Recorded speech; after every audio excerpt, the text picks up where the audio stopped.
Welcome back. We've covered injections, third-party libraries. Looks like the next up on the list is logging. And logging is, once again, another important topic. I'm going to give you a hint. All of these are important. But logging can be quite tricky. There's no clear right and wrong way to do things when it comes to logging. But let's talk about what it is. Logging is all about getting information from your system, let's say your machine, your server, as to what is happening. You want to gather information about how users are using your service, your website, your perhaps REST API, so that if something goes wrong or you see something suspicious, you're able to use logging and whatever we've logged to find the issue, fix the bug, or prevent any attacks. And one of the biggest security issues is something called insufficient logging. Insufficient logging and monitoring, coupled with missing or ineffective logging, allows attackers to attack systems while not being detected so that they can tamper, extract, or destroy data. The interesting thing is that if you look at most breaches that have happened over history, studies show that a time to detect a breach when something has gone awry and perhaps a bad person has entered your system, your database, and gotten information, the time that it takes to actually detect it is around 200 days. And it's typically detected by external parties, such as security teams, rather than internal monitoring. So having good logging means that you're able to detect issues quickly and prevent any bad things that might be happening with your product. So how can we do this? We want to have proper logging set up on our product. And the two tools that I really enjoy with Node is Winston and Morgan. So let's see how they work. All right, so let's add some logging into our server. I have two packages that I really like when it comes to logging. And there's a ton of options out there. The first one I'm going to show you is one called Morgan. And as you can see, it's an HTTP request logger middleware for Node. And it's very easy to install. We can just npm install it and then require it as we have it here. So let's do that. I'm going to run npm install Morgan. And at the top over here, I'm going to just const Morgan and require it since we just installed it. Okay, so with Morgan, we can use it as a middleware. Again, for Express, if you want to use a middleware, you'd use something like app.use, just like we have here with bodyparser.json, which, by the way, allows us to receive JSON data from the request.body, as you can see here. So with Morgan, I can say Morgan, and then give it some options. Let's say tiny. So if we scroll down through here, we see that there's options that we can give Morgan on what kind of logging we should have. So with tiny, now that we have this middleware, let's save, run npm start. Our app is listening to port 3000. And let's open up our app and say check. Submit. All right, going back here, I see that I get options. The endpoint secret got a status of 200 and it took 3.7 milliseconds. We got some logging of what happened with the request.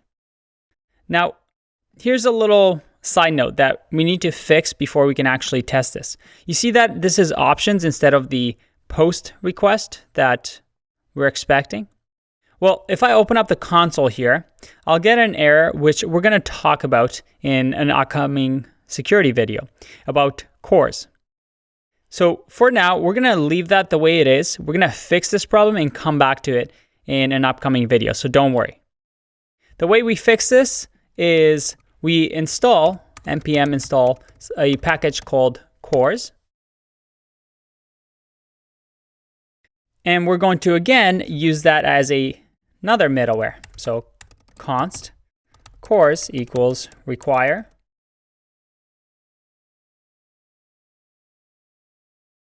cors. And once again, we can say app.use cors like this.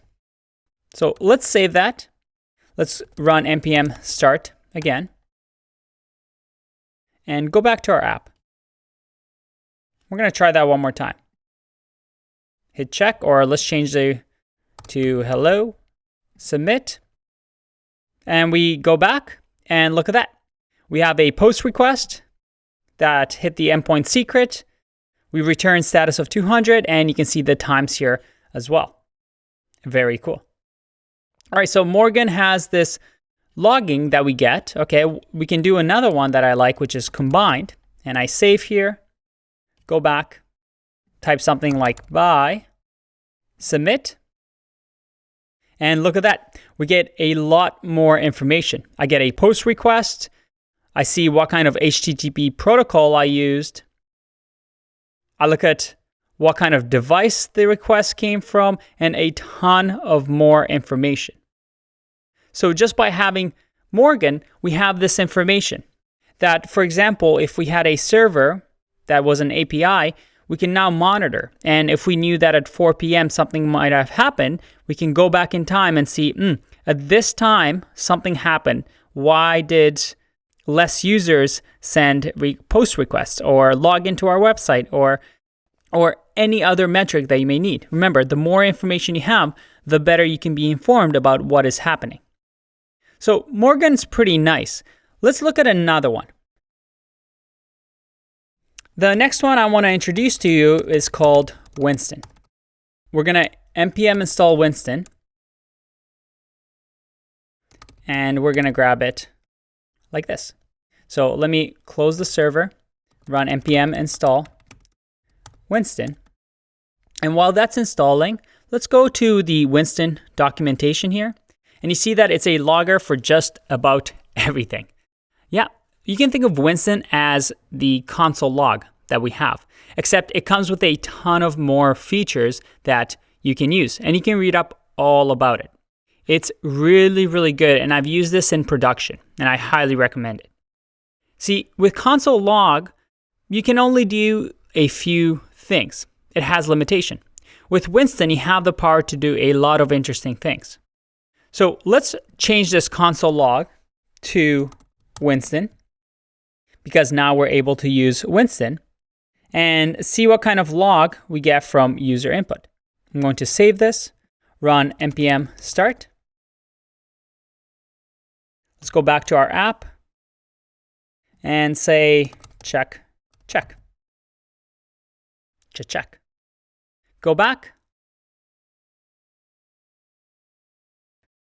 We get nothing logged because with Winston, we have to give it some parameters. So the first is what kind of logging, and the second is the input or the log that we want. So we try again, or let's say first we try again.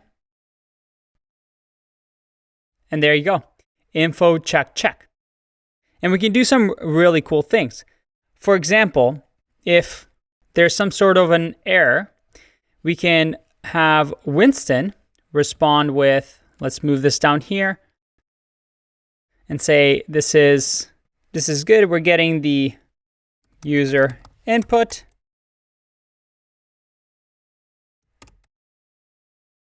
And if it errors out, then we're going to do something different. We're going to log out an error, or we can do just short form error here and say that this guy is messing with us. So if I save that, go back, hit submit again, go back, I see that info user input was check, check. That's great. If I mess something up, let's say that we send a bad request and we don't send the user input.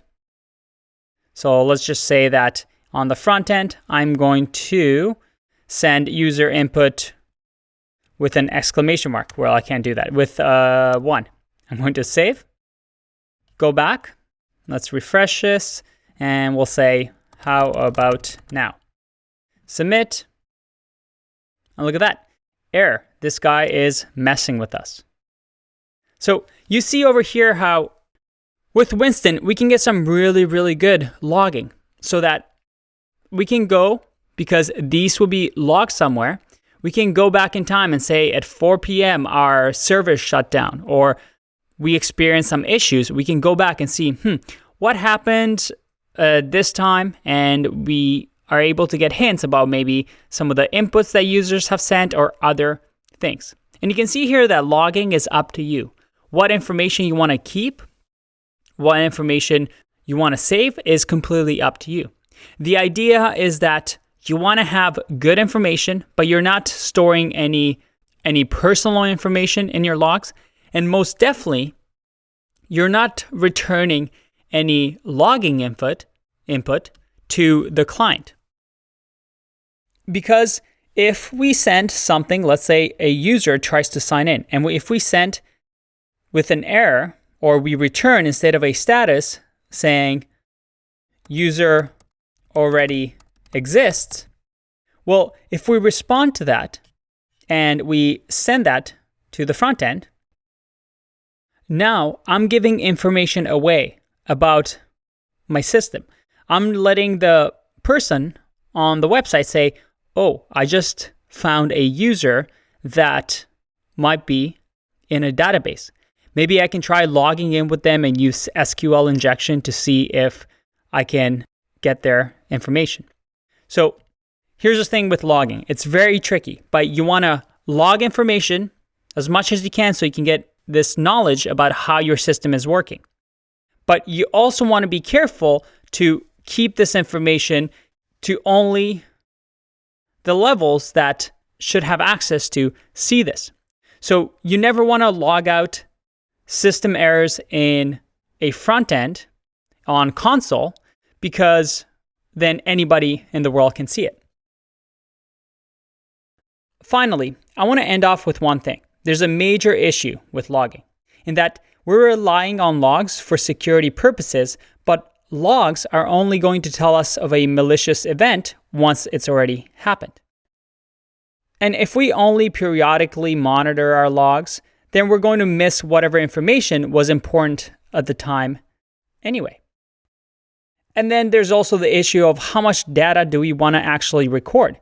If we have a really busy service, our logs files are going to be enormous because I can just save all these logs in a text file and keep them somewhere.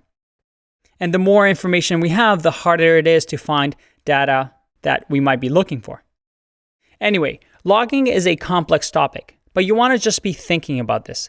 What information do you need so that you have a secure application? You can detect when security issues arise, but also keep logging away from clients or users because you don't want to reveal any information about your system. Any small information might be used against your app. All right. I think my head hurts. That was a lot of information, but I hope you found this useful, and I'll see you in the next one. Bye-bye.